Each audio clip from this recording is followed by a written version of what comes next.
आठवड्याच्या सुरुवातीलाच सोने आणि चांदीच्या दरांमध्ये मोठी उलथापालथ पाहायला मिळाली आहे। सोमवारी भारतीय सराफा बाजारात 24 कॅरेट शुद्धतेच्या सोन्याचा दर प्रति तोळा तब्बल 1,37,700 रुपयांवर पोहोचलाय। यामुळे सोन्याने आतापर्यंतचा नवा उच्चांक गाठल्याचं स्पष्ट झालंय।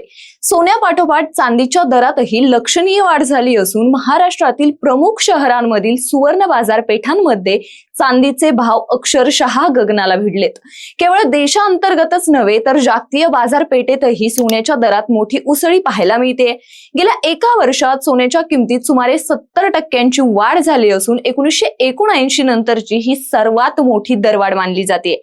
त्यामुळे सर्वसामान्य ग्राहकांपासून ते गुंतवणूकदारांपर्यंत सगळ्यांच्या चर्चेचा विषय सध्या सोनं ठरले। मग मंडळी, दरवाढी मागची नेमकी कारणं काय आहेत? पुढील काळात सोन्या चांदीच्या दरात आणखी वाढ होणार की घसरण होणार? आणि सर्वात महत्त्वाचं म्हणजे गुंतवणूकदारांनी नेमकी कोणती रणनीती अवलंबावी? सगळं काही सविस्तर जाणून घेऊयात या व्हिडिओतून, त्यामुळे हा व्हिडिओ शेवटपर्यंत नक्की बघा। नमस्कार, मी पल्लवी आणि तुम्ही पाहताय महाराष्ट्र जागरण। दी इंडियन एक्सप्रेसच्या वृत्तानुसार सोमवारी जागतिक बाजारात सोन्याच्या दराने प्रति औंस $4,442.45 म्हणजे सुमारे 3,98 लाख रुपयांचा टप्पा गाठलाय।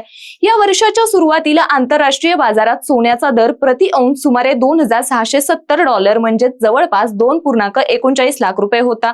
मात्र अवघ्या काही महिन्यांतच सोन्याच्या दराने मोठी झेप घेतली आणि गेल्या महिन्यात प्रथमच $4,000 म्हणजे सुमारे 3,58 लाख रुपयांचा टप्पा ओलांडून इतिहास रचलाय। यामुळे सोन्यात गुंतवणूक करणाऱ्यांना मोठा फायदा झाला असला तरी त्यांनी शेअर बाजारपेक्षाही अधिक नफा कमावल्याचं पाहायला मिळते। मंडळी, सोन्याच्या किमतीत होत असलेली ही ऐतिहासिक वाढ केवळ योगायोग नाही तर त्यामागे अनेक महत्त्वाच्या जागतिक घडामोडी कारणीभूत आहेत। पारंपरिकपणे सुरक्षित गुंतवणूक मानल्या जाणाऱ्या सोन्याला सध्या जागतिक अस्थिरतेचा मोठा आधार मिळतोय। अमेरिका आणि व्हेनेझुएला यांच्यात वाढत चाललेला तणावही सोन्याच्या दरवाढीमागील एक महत्त्वाचं कारण मानलं जाते। अमेरिकेने व्हेनेझुएलाशी संबंधित तिसऱ्या तेलवाहू जहाजाचा पाठलाग केल्याची बातमी समोर आल्यानंतर सोन्याच्या दरात आणखी वाढ झाल्याचं दिसून आलं। याशिवाय पश्चिम आशियातील वाढता तणावही पिवळ्या धातूच्या दरांवर सातत्याने परिणाम करतोय। तर दुसरीकडे इराणच्या इस्लामिक रिव्होल्युशनरी गार्ड कॉर्प्सने क्षेपणास्त्रांवर केंद्रित लष्करी कवायती सुरू केल्यामुळे इस्रायलवर हल्ला होण्याची भीती वाढली आहे। इस्रायलचे पंतप्रधान बेंजामिन नेतान्याहू अमेरिकेच्या आगामी दौऱ्यात राष्ट्राध्यक्ष डोनाल्ड ट्रम्प यांच्यासमोर इराणवरील संभाव्य नव्या हल्ल्यांचे आराखडे सादर करणार असल्याची चर्चा आहे। याच वर्षाच्या सुरुवातीला इस्रायल आणि इराण यांच्यात जवळपास 12 दिवस युद्ध झालं होतं, ज्यामध्ये दोन्ही देशांमधील शेकडो निष्पाप लोकांना आपलं प्राण गमावावं लागलं। पुन्हा युद्ध भडकण्याच्या शक्यतेमुळे शेअर बाजारातील गुंतवणूकदारांमध्ये भीतीचं वातावरण निर्माण झालंय। त्यामुळे अनेकांनी सुरक्षित गुंतवणूक म्हणून सोन्याकडे आपला मोर्चा वळवलाय। आणि याच पार्श्वभूमीवर सध्या जागतिक बाजारात अमेरिकन डॉलरही कमकुवत होताना दिसतोय। जेव्हा डॉलरचं मूल्य घसरतं तेव्हा परदेशी गुंतवणूकदारांसाठी सोने स्वस्त ठरतं आणि त्यामुळे त्यांची खरेदी वाढते। या वाढलेल्या मागणीमुळे सोन्याच्या दरात मोठी तेजी पाहायला मिळते असं तज्ञ सांगतात। गेल्या आठवड्यात अमेरिकेच्या फेडरल रिझर्व्ह बँकेने व्याजदरात 0.25% कपात केल्यामुळे बाजारातील भावना अधिक सकारात्मक झाली आहे। तसंच आगामी वर्षात फेड कडून आणखी 2 वेळा व्याजदरात कपात होण्याची शक्यता वर्तवली जाते।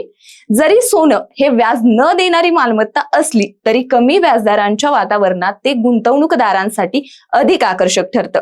सुरक्षित गुंतवणुकीकडे वाढलेला ओढा आणि डॉलरची कमजोरी या दोन्ही घटकांमुळे सोन्याच्या किमतींना मोठं बळ मिळालं असून ही तेजी काही काळ टिकून राहण्याची शक्यता व्यक्त केली जाते। मंडळी, जगभरातील अनेक देशांच्या मध्यवर्ती बँकाही मोठ्या प्रमाणावर सोन्याचा साठा वाढवत आहेत। या सातत्यपूर्ण मागणीमुळे सोन्याचे दर स्थिर राहण्यास आणि दीर्घकालीन वाढीस मदत मिळते। स्टोन एक्सचे वरिष्ठ विश्लेषक मॅट सिप्सन यांनी सांगितलं की 2026 साठी फेड कडून 2 व्याजदर कपाती गृहीत धरल्या जात आहेत। अमेरिकेतील रोजवाढीचा वेग मंदावणं आणि फेडची अधिक मवाळ धोरणं यामुळे सोन्याच्या किमती आणखी वाढू शकतात। मात्र सोन्यात गुंतवणूक करताना जोखीम असते, त्यामुळे ग्राहकांनी गुंतवणूक करण्यापूर्वी प्रत्यक्ष दराची खात्री करून घ्यावी असा सल्लाही त्यांनी दिलाय। मंडळी, एकूणच पाहिलं तर सध्या सोने आणि चांदीच्या दरांमध्ये सुरू असलेली ही अभूतपूर्व तेजी ही जागतिक राजकीय घडामोडी, आर्थिक अनिश्चितता आणि सुरक्षित गुंतवणुकीकडे वाढलेल्या कलाचा स्पष्ट परिणाम आहे.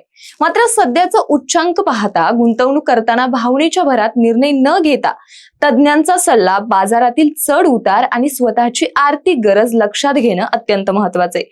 दीर्घकालीन दृष्टिकोनातून सोने हा सुरक्षित पर्याय ठरू शकतो, मात्र अल्पकालीन नफ्याच्या अपेक्षेने गुंतवणूक करणाऱ्यांनी विशेष सावधगिरी बाळगणं गरजेचं आहे.